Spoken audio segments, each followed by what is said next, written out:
DeMont from Samy's Camera. Thanks for joining us today. We're here celebrating the 44th anniversary of Samy's Camera with our annual no tax anniversary sale. So we are offering no tax on hundreds of items throughout our stores and website, on Fuji cameras and lenses and accessories and many other brands as well. So we invite you to stop by one of our stores where we're practicing social distancing protocols for in-store shopping. We're offering curbside assistance, curbside pickup and assistance for those who prefer, and 24/7 Samys.com delivery direct to your home. So please check us out there. Today we are very excited to have our friends from Fujifilm joining us and bringing us an extraordinary photographer, Karen Hutton, who is the purveyor of awesomeness. I checked that out, Karen. So I want to watch this and see how awesome we can be together. No pressure. Okay? No pressure. We also have the folks from Fujifilm. We've got Michael, Barney, and Lewis, who will be here to answer your chat questions. So feel free to chat your questions to them throughout the presentation. They'll either answer you directly or feed the questions to Karen if she can incorporate them into her presentation as well. We've got some other specials and promotions to share with you throughout the presentation, so stay tuned. And with that, I'm going to welcome and say thank you to Karen and take it away. Take it away. Well, thank you very much for that lovely introduction. And hi, everybody. I'm excited to be here with the dream team, with our Lewis, Barney, and Michael, like the three musketeers here. They are the most amazing techs. So tech away. Ask anything. They are not scared. I sometimes am, but they're not. So I, on the other hand, am going to talk to you today about specifically my personal work, which is not something I've done a lot of in the past. I've done all my personal work, but I chose the GFX to do it. I'm a travel and landscape photographer, so I had this vision for a long time about what I wanted to do in the fine art, you know, personal vision space. And the GFX, I just always wanted to shoot medium format my entire life. I grew up with a camera in my hand, but, you know, it was always hand me down, you know, from the folks, and was my parents also did a lot of photography, as well as the part of the Norwegian side of my family that came to America in the, I think it must have been the early 1900s. I'm not sure. We found photographs of them in period garb, but it was, you know, everyday garb in their day, cavorting on the deck of a steamer. And these images, these photos were at the bottom of a trunk. After my mother passed, we went through this trunk and we found them at the bottom, and it was all written on the back in Norwegian. And we were like, well, I guess I really had no chance. I was going to be a photographer one way or another. So very early on, I had medium format dreams and desires, but it only, you know, it took 35 years for it to come of age in a digital format. And I couldn't be more excited about that. So I guess without further ado, without fussing and talking a lot about my story, I'm going to share my screen and get my, there we go. There we go. You should be seeing Fujifilm X photographer Karen Hutton, because that is my pen name. And so basically, I just went too far.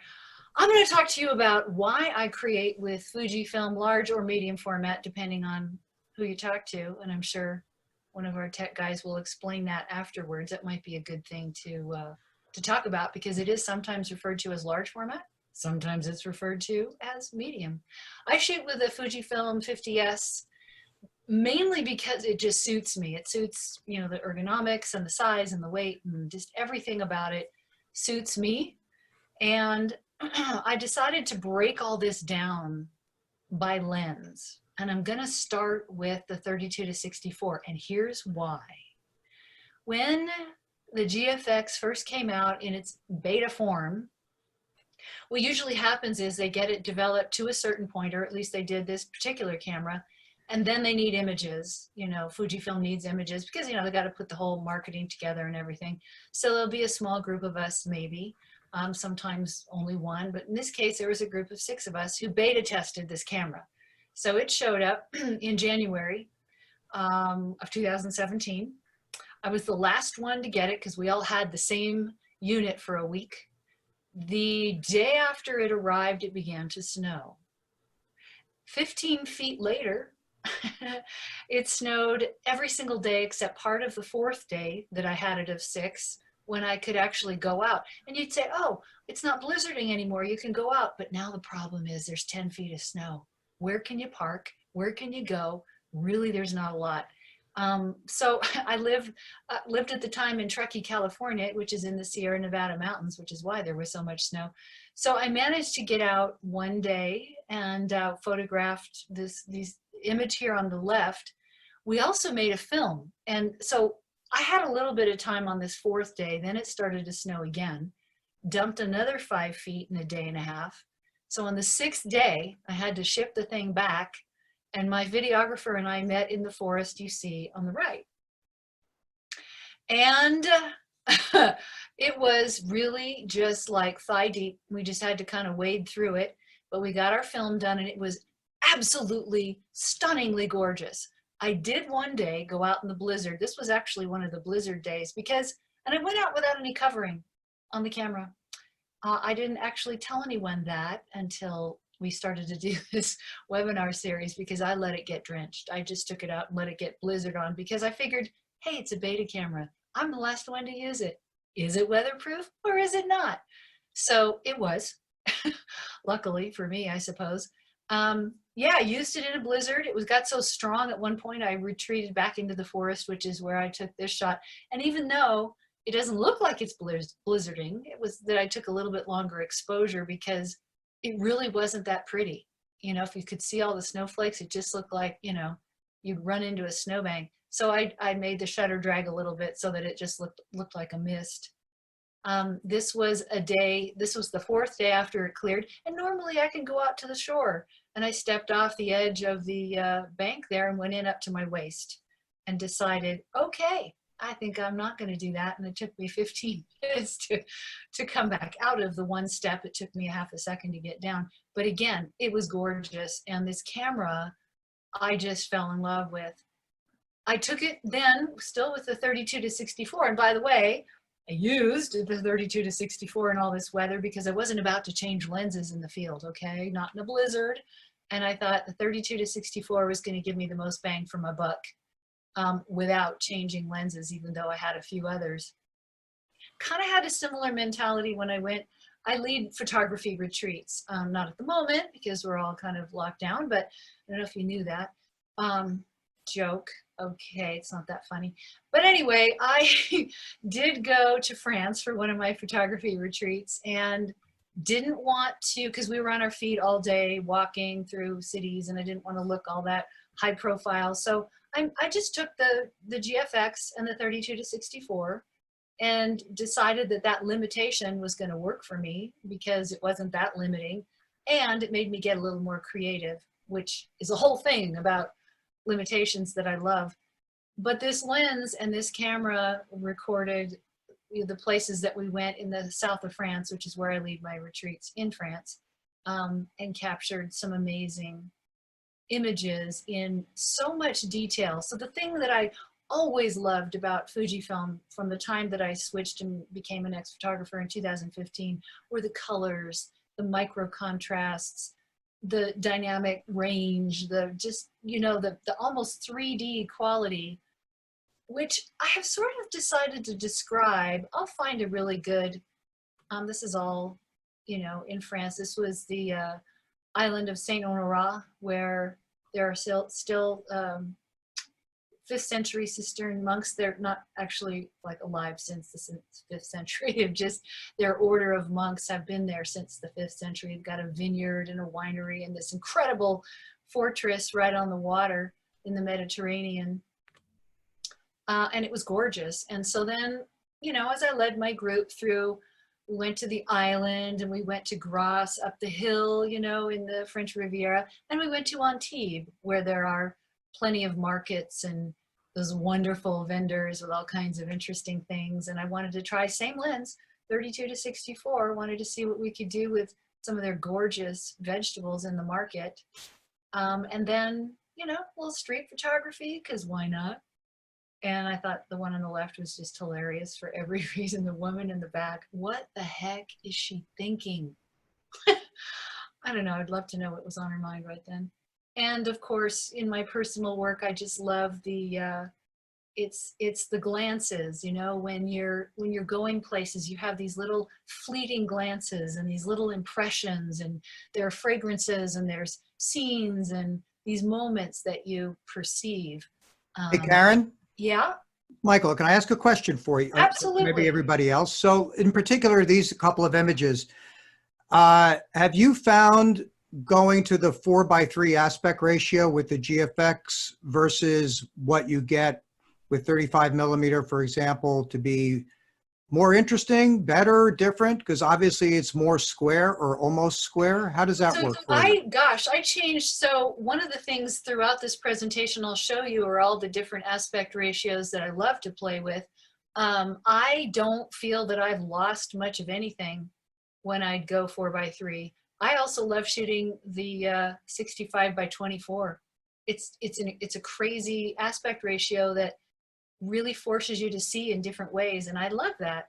But in terms of you know, the actual quality, is that what you're referring to?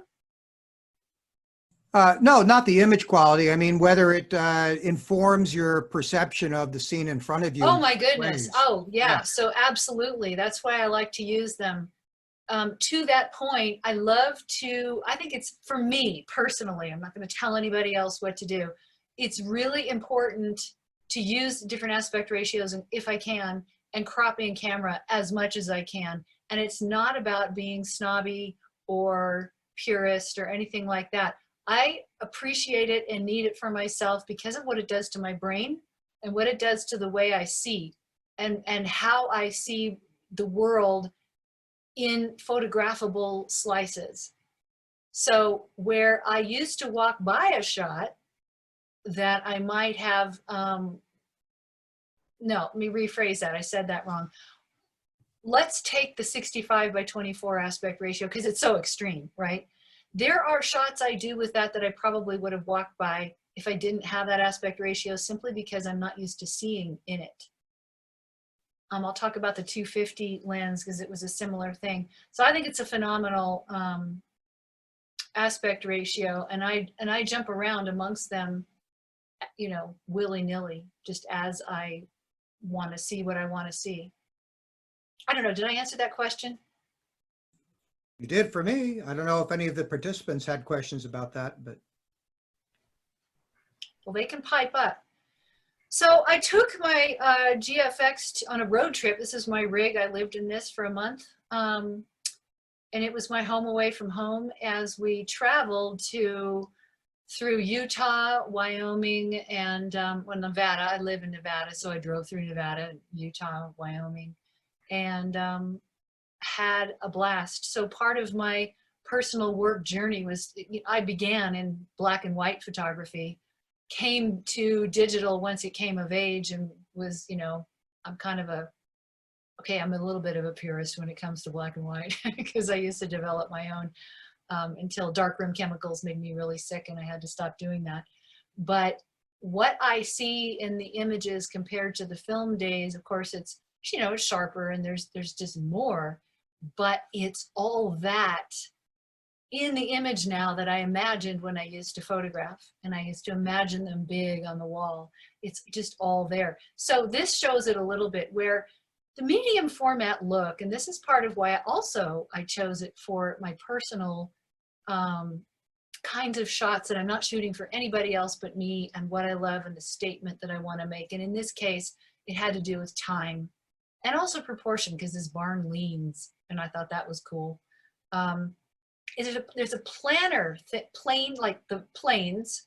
There's a planner thing that happens with medium format. I don't know why. One of the guys can probably explain it. But what I see are that the planes separate better than they do on anything else. It's, you know, it's probably the size of the sensor and, you know, all that kind of thing. But it absolutely is that medium format look that I just love. This was, I debated about this because what this is a slide. The kids made, it's in sandstone. So they would start sliding down the sandstone. They made this little T thing to sit on. Okay, so they're sitting on it. Their feet are on the T and their butts are on the other end of it, and they slide down this thing. And as the groove gets bigger and bigger, of course, they slide faster and faster. And then they just, you know, get sort of ejected at the bottom of the ditch. But it was such a crazy thing. These are the little impressions that I'm talking about.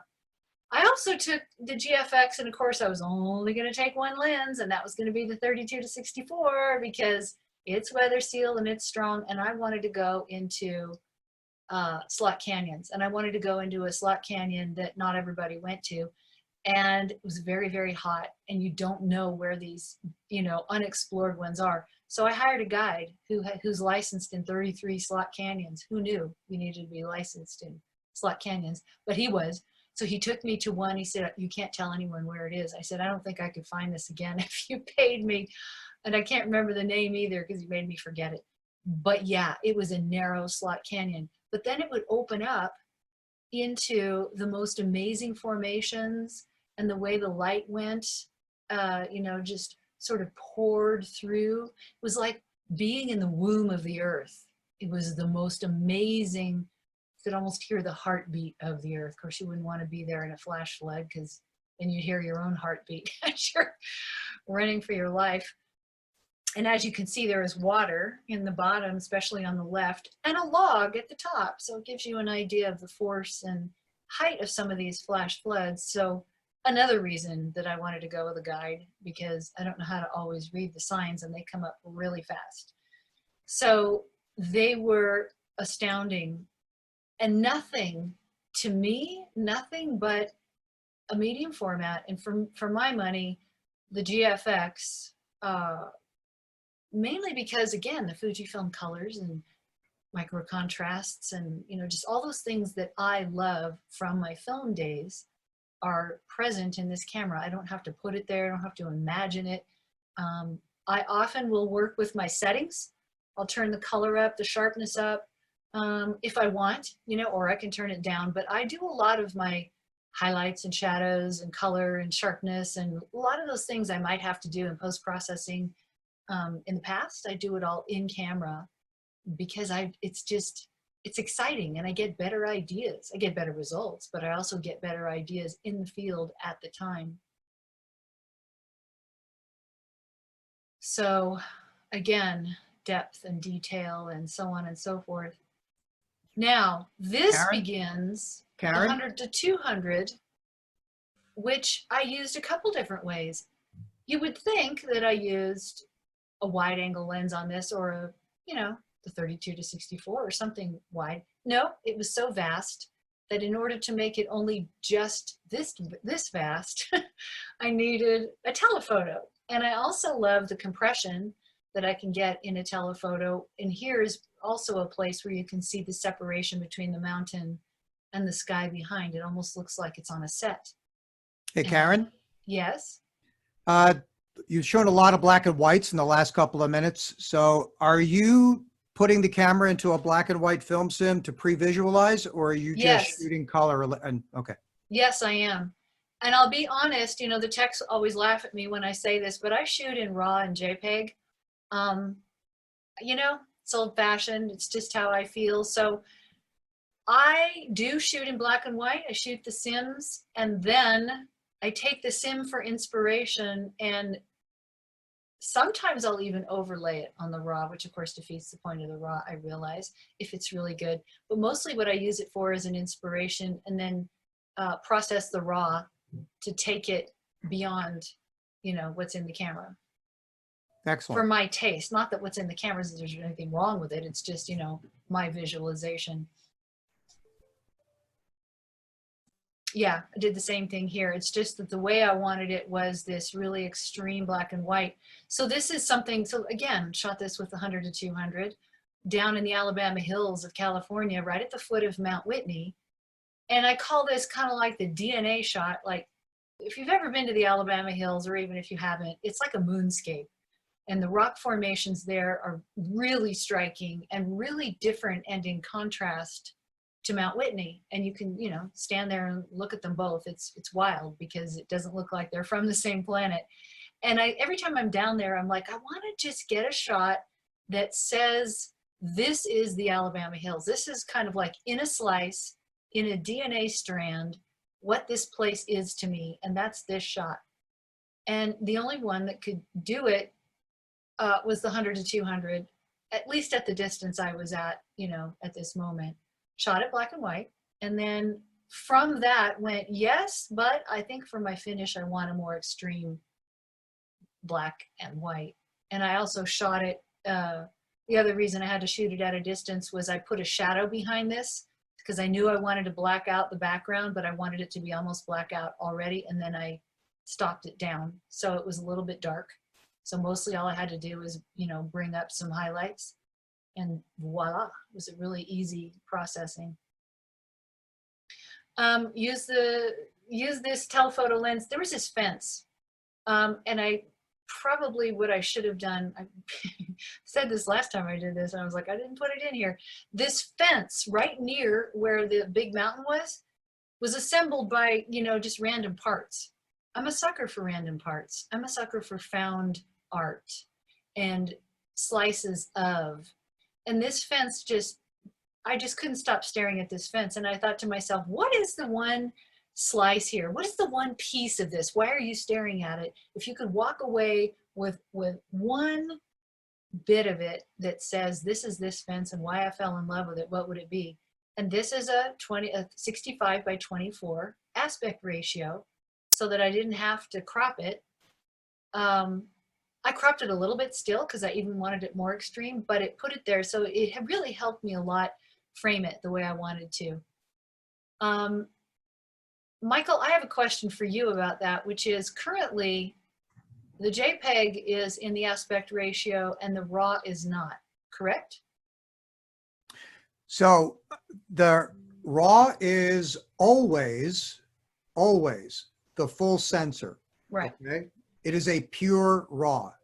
It has no color data, it has no cropping information. It's always the full sensor. What you see on your screen, however, will follow whatever aspect ratio you chose under the JPEG settings.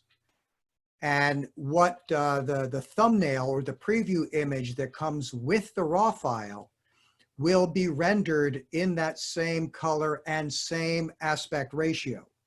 But that's the thumbnail, that's the preview. Right. The RAW file is still RAW, but if you choose panorama in the camera, you're going to get a panorama thumbnail. But when you open the RAW, if I'm not mistaken, it changes every now and then. So currently, it still opens up to the full aspect ratio. The RAW, No, the RAW on our cameras is a pure RAW 100% of the time. Other manufacturers do it differently. Ours is never cropped, nothing. So it opens up, does not open up with the aspect ratio that you shot the JPEG if you changed it. Well, the preview will. Yes. What you see on the thumbnail, the preview, depending on which software, usually it will look like the embedded thumbnail that the camera rendered when you took the picture. And if you open it in Photoshop? You open it in Photoshop, you know, it's going to be a full frame. Right. Cool. Yeah. That's what mine does. Or Capture One or Luminar or whatever. Yeah. There was a time it did not do that. It does that now, which I very much appreciate. So it's that's an important point a lot of people ask me about. So I wanted to hear it straight from the horse's mouth. Well, remember also, third-party software is made by third parties, not by us. That's true. That is so true. That's a really good point. Thank you, Maestro.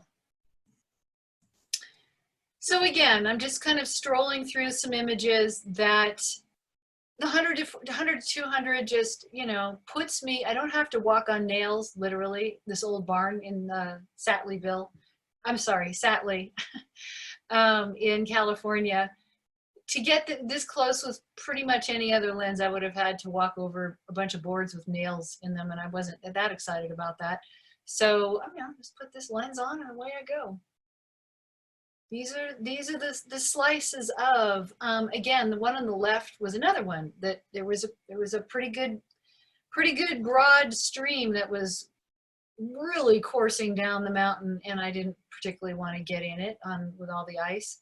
So I just, use my lens. So some people wonder, is that 5.6 give you enough, can you get a shallow enough depth of field and all this kind of thing? And I'm like, yep, it does for me.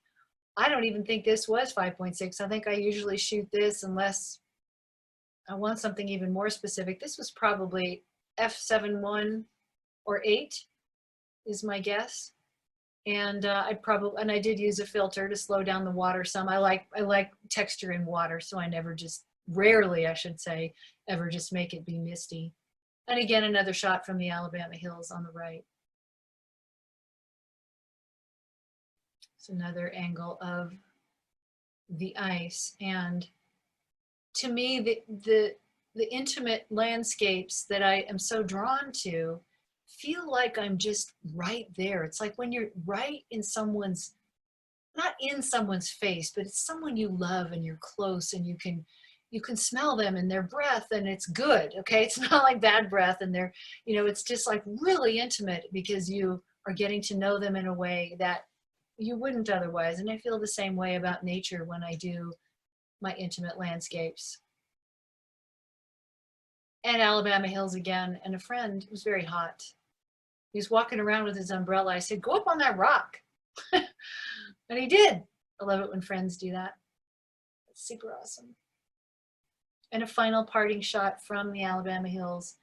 Again, using the shadow in the background because I knew I wanted to do this. I knew I wanted to do the crazy thing and just put the subject off to the left and let everything else be black.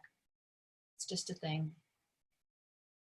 Now the 250, this also ties into, Michael, what you were asking about the aspect ratio. So I beta tested the, was one of the first photographers shooting the 250 in landscape. It had already been used a lot and promoted a lot in portrait work and studio work.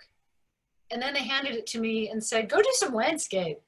And I said, okay. And then I looked through it and I just didn't get it. I seriously didn't get the 250.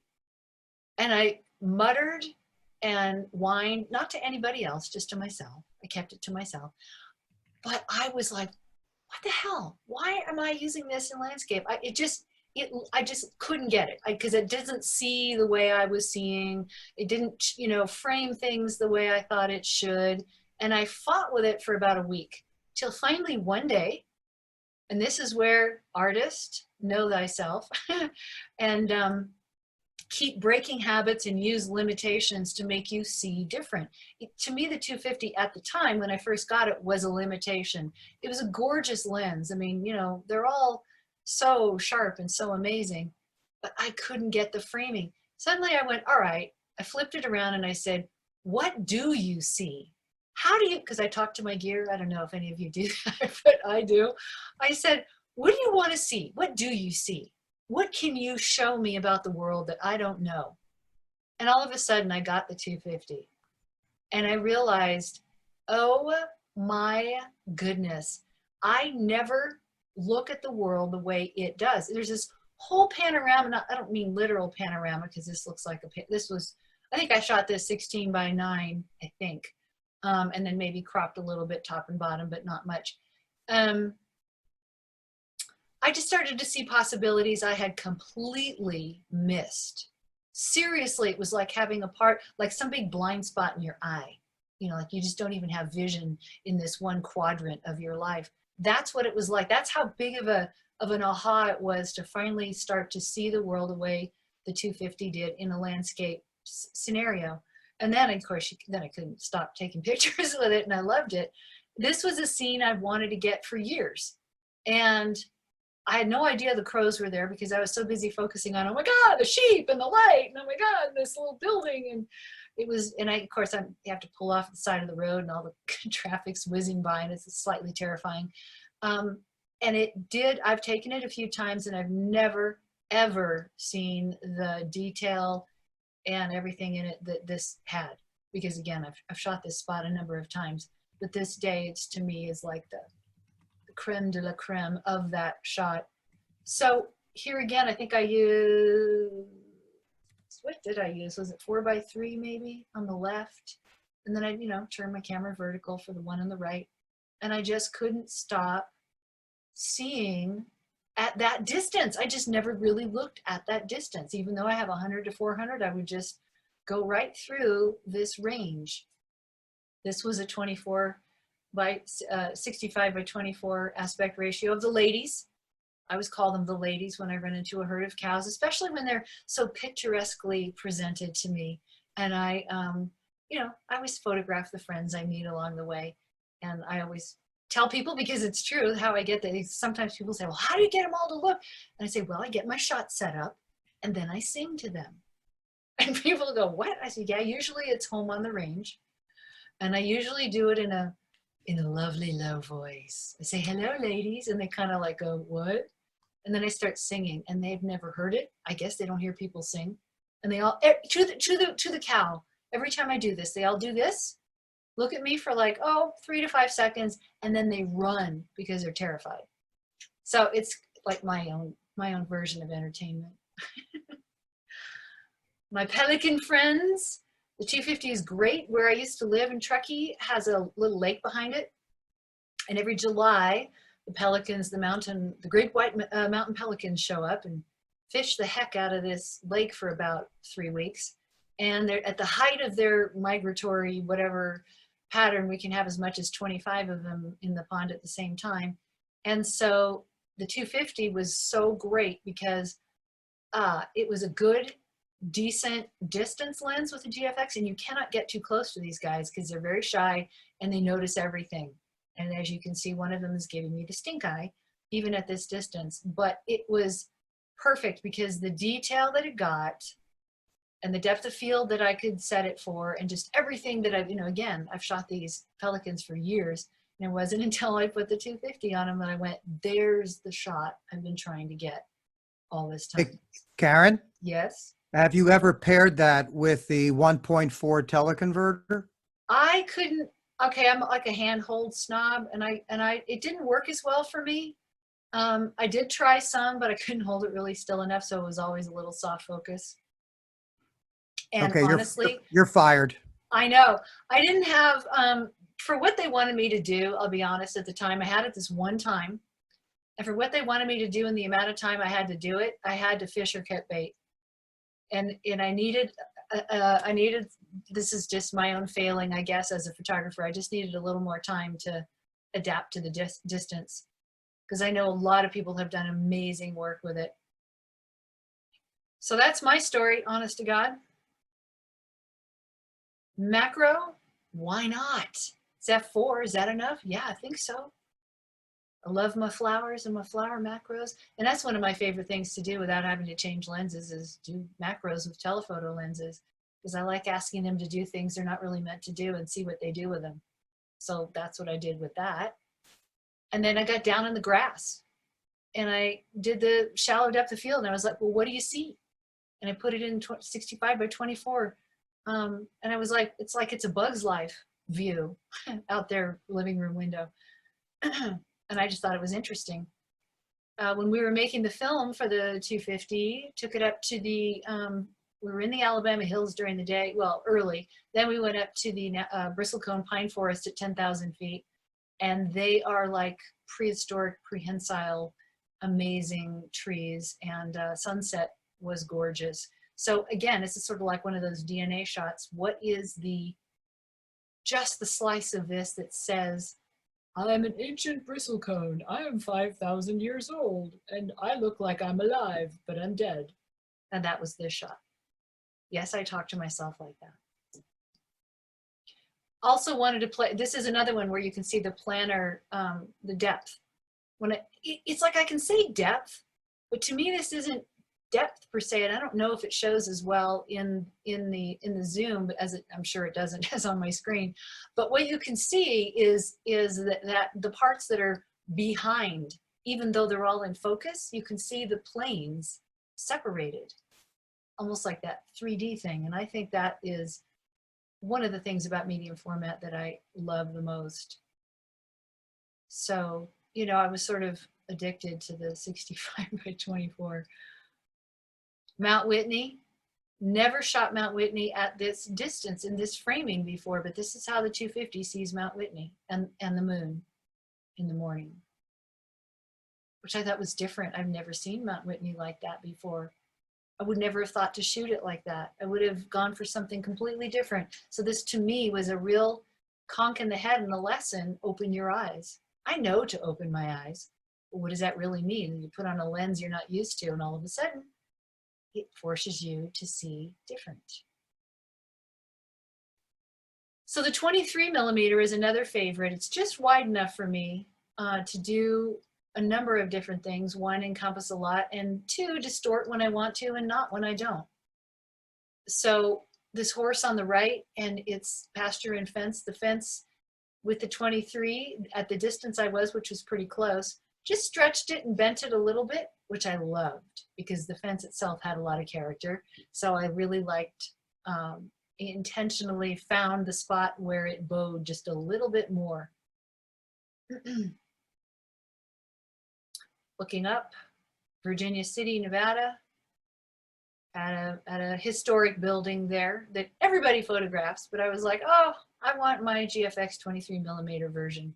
And I was shooting in classic chrome that day. So, because I thought that was a good vibe for a silver mining town. Hey, Nevada. Karen, Yes. does that image have some kind of a filter? Back up to the barn. Yeah. So what I did was Yeah. because I was messing around, I put a texture with it, folded paper texture, because I can. And you can too. Anyone who wants to play. Some people like that, some people don't. I thought it was fun. And then, I showed you, this is Mormon Row in Wyoming. Grand Tetons are behind. And this is the 23. So the one I showed you earlier was with the 32 to 64. The 23 just allows a little more of the environment in it. And I use them both in the same place, but I use them differently because they see differently. And that's the fun thing about lenses, is lenses are your eyes.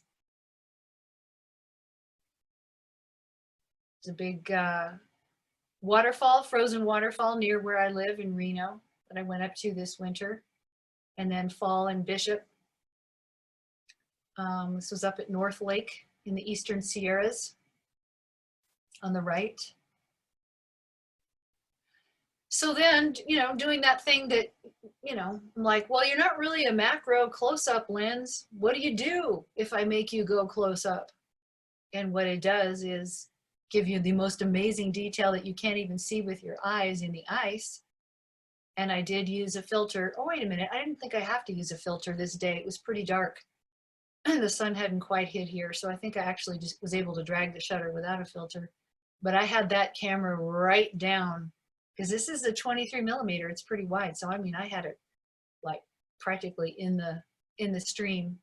And it made the stream look quite amazing when in fact it just, when you stood there and looked at it, it didn't look like anything. You stick your camera down there, it sees all kinds of amazing designs.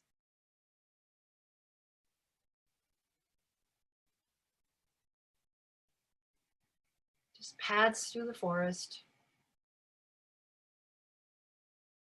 Again, 65 by 24, can't help it, gives a sense of scope. So I'm just showing you some of the different ways that I use these lenses. The macro lens is new for me. It's my current obsession. And so during COVID, we're not going very many places. I'm used to traveling all over the world and leading retreats in, Italy and France and doing all this kind of thing. And here I am stuck at home. But so I planted a bunch of flowers in my yard and took my macro lens out there because that's what I could do. But with this macro lens, and I shoot a lot of macro, I beta tested the 80 macro with the X series years ago.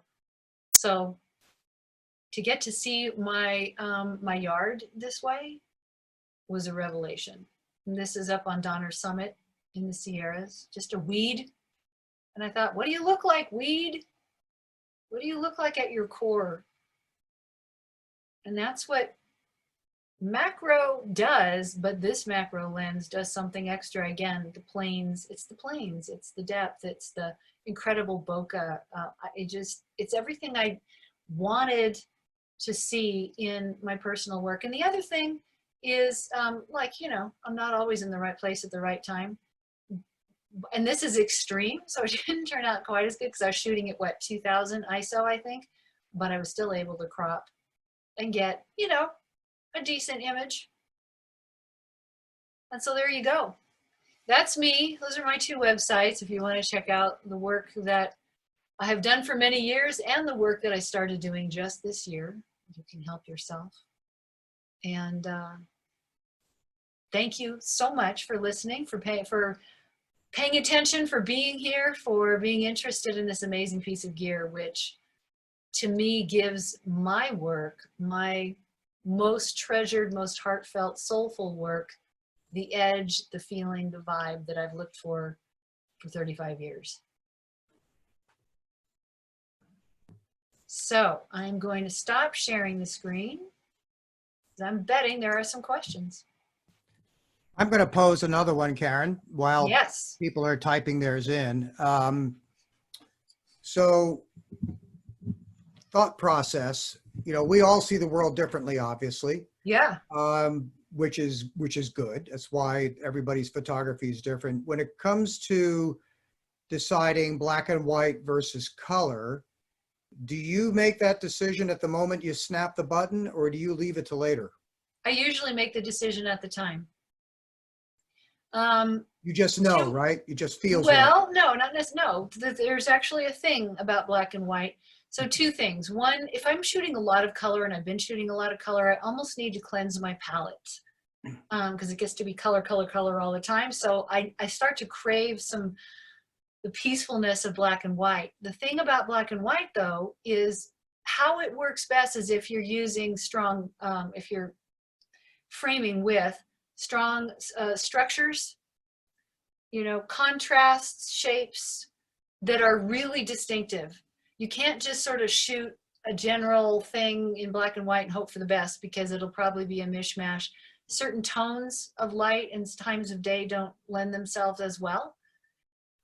So I pick and choose where, if I get the urge to shoot some black and white, I will go to that place that I know I can shoot it. Or if something presents itself, I go, oh, that is black and white, because of the shapes and the geometry, the design, the shadows, you know. I like negative space. Doesn't scare me at all. So that's always good for black and white as well. No, negative space is very important. I mean, that's the reason you use it is to draw attention to something else. Right. Exactly. We have a question from Barry, wants to know if you have any shots with the 110 millimeter f2. I do. I don't have them in this. That's okay. He wants to know if they're on your website. I mean, if you want to go to your website, and you can share that screen if you want. I can do that. You know what? I'm going to find it before I share my screen. I can tell you that is, boy, with the stuff I do, I probably use that 70% of the time. That lens is phenomenal, unbelievably phenomenal, razor sharp where you want it, and then boom, it just drops off. Right. Wide open. It really is beautiful. I'm not sure if I've got these. I got a little updating to do. Let me see if I can find it. What I was going to say about primes is I wish I could always shoot prime. Unfortunately, a lot of the places I go, I really kind of need to be able to levitate. And I'm working on it, but I haven't gotten there yet. So zoom has become, especially if I've only got one choice of a lens with, you know, between travel and stuff like that, I end up shooting zooms a lot. So I only had I had the 110 for a little while. But because of I'm sorry, I'm walking, talking, and chewing gum while I'm trying to find this. So I didn't actually shoot it as much as I would have liked. While you're looking, I'll take 15 seconds here. I'm going to share my screen. I'm going to show an image with the 110. You want to see how sharp this thing is? So this gentleman's a friend of mine, a photographer. This is shot with the 110 f2 on the GFX 100. And this is how sharp it is. Wow. So this is 100 megapixels. I'm not trying to scare you. I'm just trying to show you how incredibly good that lens is. Do you see that? And then you get down in here. The optical characteristics on this piece of glass are absolutely to die for, to die for. So That's beautiful. Yeah, I can't easily put my finger on my 110s. I don't have too many because I haven't taken it out that much yet. So terrible answer. Sorry. No, it's kind of a non-answer. It's not bad. It's just non. From a sales perspective, that is the most popular GF lens as far as For people, what? So what do people use it mostly for?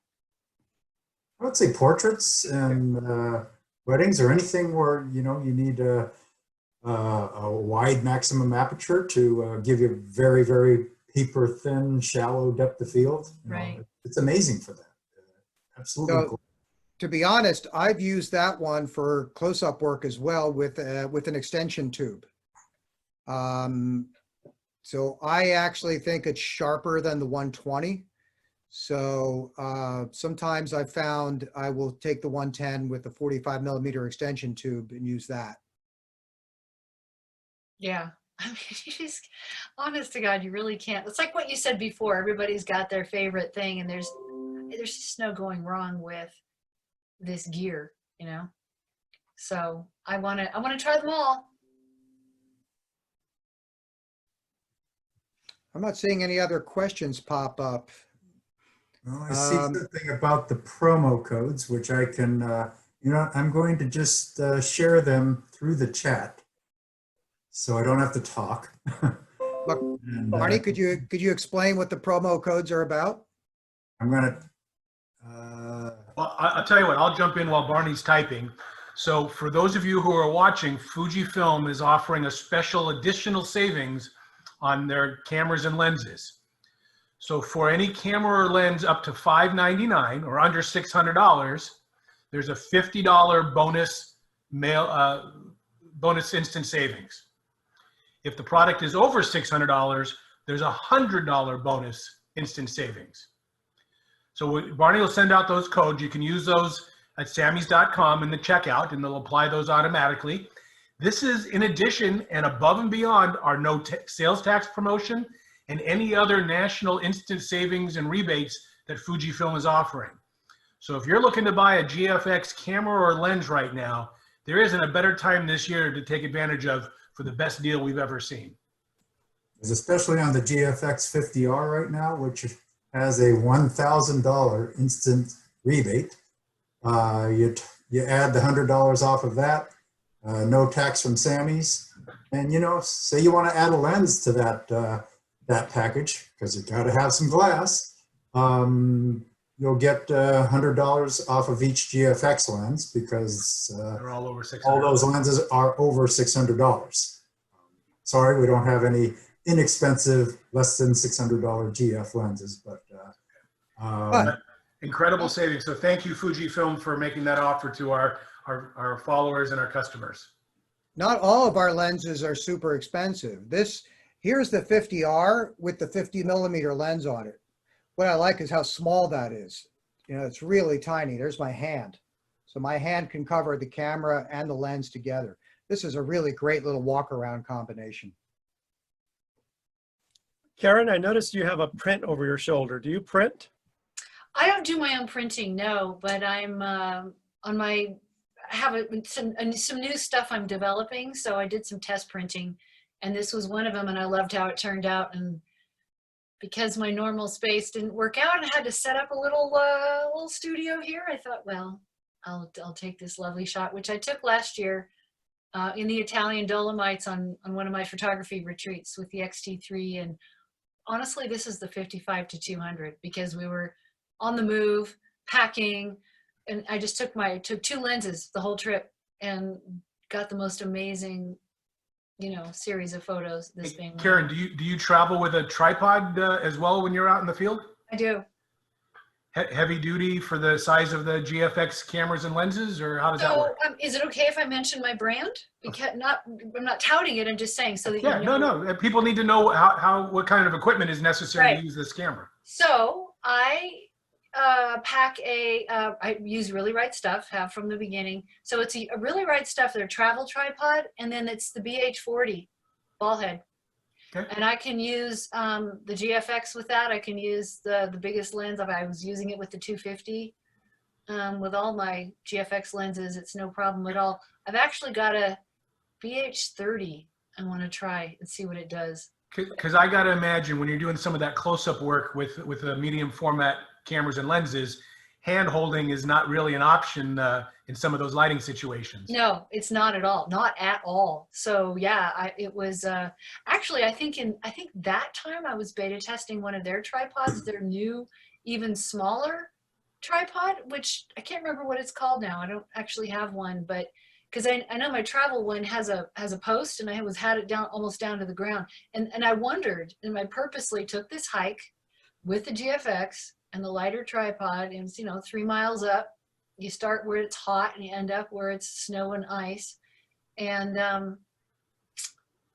so this little tripod, this little Really Right Stuff puppy held that thing like nobody's business. It was amazing. Cool. One other quick question: when you're using a 100 megapixel camera, what kind of storage of the files are you using, and what memory cards do you go out in the field with? I'm not looking for the brand, but capacity, speed. Are you carrying portable drives? How are you storing your images? I'm going to defer to our tech guys who shoot, because I haven't actually shot the the GFX 100. Sorry. Michael or Louis? Well, honestly, you can use you can use a $10 8 gig card you get from 7-Eleven if you want to, but the GFX 100, for example, makes 210 megabyte raw files. And so the other thing is not just the size, but you want a fast card. Honest to God, with these cameras, because the files are so big, you need something fast. So I strongly recommend you get yourself a UHS-2 card. The UHS-2 card has a little tiny Roman numeral 2 on it, but the important thing is, well, see if I can hold it. It's got 2 rows of metal contacts on it, 2 rows. Those are built into the camera, but those are much, much faster. And that's the real downside of having a lot of resolution is if you are trying to do bursts, you're going to go click, click, click, and especially if you're shooting RAWs, and now you're going to have to wait for the buffer to flush. So get the fastest cards you can. I would say it's more important to carry multiple fast cards than worry about having one big gigantic card, especially when you're trekking in the snow or something, because you lose your one big gigantic card. That's what I was going to say next. Yep. Yeah. Your host, I on my 50 anyway, mine is a 64 gigs. I might get 128 maybe if I was using the 100. I don't know, but the thing is, it's definitely fast, and that does make a huge difference. Yeah, I tend to use a lot of 32s or 64s. Yeah. I'm always using the average. When I used to shoot many years, weddings, I use smaller cards. If I lose one, you lost a smaller portion of the wedding. I never lost a card, but I heard of different stories. When I said losing, not just you're dropping it, but maybe your card does not function. Maybe it just shorted out. But I do tend to use actually exactly the same sticks that Karen uses, except I use a Acrotech head. I know Samys carries that head, and I've been using that for over 10 years, and it definitely holds. The GFX 100, even with the 250 lens with the extension, or the 1.4 converter, so definitely has the ability to hold the weight. But then they do design those the legs. So when you do choose something that you're going to carry heavy weight, think about the location. Because I know when I go to Death Valley, then I carry the biggest sticks because of the high winds. Sometimes you just get these winds at Zabriskie Point that are gust about 50 to 60 miles per hour. Then I switch over to a bigger legs, and pretty much with any camera, because you have to think where you're going to be shooting. And I do carry both legs with me, when I travel to different destinations. But if I could get away with a smaller and my hiking, yes, I'll definitely do. But okay, I'll use the same ball head too. Good. Here's a question that I get asked a lot for our techs. If you're shooting raw, do you shoot compressed or uncompressed? I shoot uncompressed. Up to you. Well, Wedding no. photographers will go compressed because they shoot a lot. Yeah. And we have we've added a third version in the GFX 100. Now you can have a lossless compressed that's in between. The compressed, I mean, it's perfectly good. It's a smaller file size. You are losing a little bit of data, but it's not that much. But then again, I personally do 75% of my stuff just all JPEG because I got no problem with JPEGs. If you get the exposure right and you get the color right, it's still 102 megapixels. Right. You know, so For me, when I do landscape, and I'm always thinking just like Karen, I'll select my film style. It depends on my mood, what I think that subject's going to look. If it's going to be acros, Velvia, Provia, but I will shoot raw. But I do tend to have the latest hardware for laptops. You got to remember when you buy GFX, it doesn't start from there. You still have to upgrade your computers. It's a full cycle when you're working with digital cameras. When working with medium format, you're going to have the latest laptop, desktop, plenty of storage, tons of storage, prefer SSD storage. So you have to think beyond just the camera itself. That's basically your workflow. So there's If definitely you said you don't lose that much, Michael, when you go into compressed, under what situation would you want to have uncompressed, and then beyond which you wouldn't worry about it? well, anytime you're going to be doing some kind of, serious color manipulation or exposure manipulation, it kind of depends on the situation, really. How much you're going to tear into the pixels? Yeah. Yeah, for me, I'm always thinking of printing. That's my final product. When I take a picture, I'm thinking as a print. And a lot of times I'm thinking over also the surface, if it's going to be a fine art canvas. So that time I think what color is going to look good. And of course I shoot raw. I do have the options to change later. But for me, the final solution, the end product is for me to print. And that's why I asked you, Karen, when you're shooting, are you thinking of printing too? Yeah, always, always. To me, that kind of helps me do everything I could do in that instance. If I'll use, filters, polarizers, grads. I want to see what it's going to look at that moment. I know I could do things in the computer, but I like to get as much information from that shot for myself. Yep. The less manipulating you do, the better. Good. Thanks for letting me interview you guys. Well, everybody, this has been an amazing hour. Karen, thank you so much. Your images are amazing. Your expertise and knowledge is priceless, and we greatly appreciate you spending the afternoon with us. It's always a The pleasure. gentlemen from Fujifilm, what a great day you've had for us. Thank you so much. Barney, Lewis, and Michael, you're always there for Samy's camera, and we appreciate it. Thank For you, all guys. of those, for those of you who have been watching us all day today and this afternoon, we thank you. Again, we're celebrating the 44 years of Samy's camera with our no tax anniversary sale. No tax on hundreds of items, including many Fuji cameras and lenses.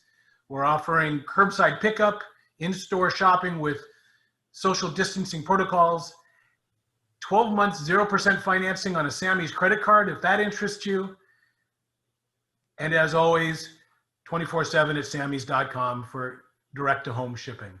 So thank you all for joining us today. Thanks again to Fujifilm, and have a great afternoon. Thank you, guys. Thank you. Bye, everybody. See ya.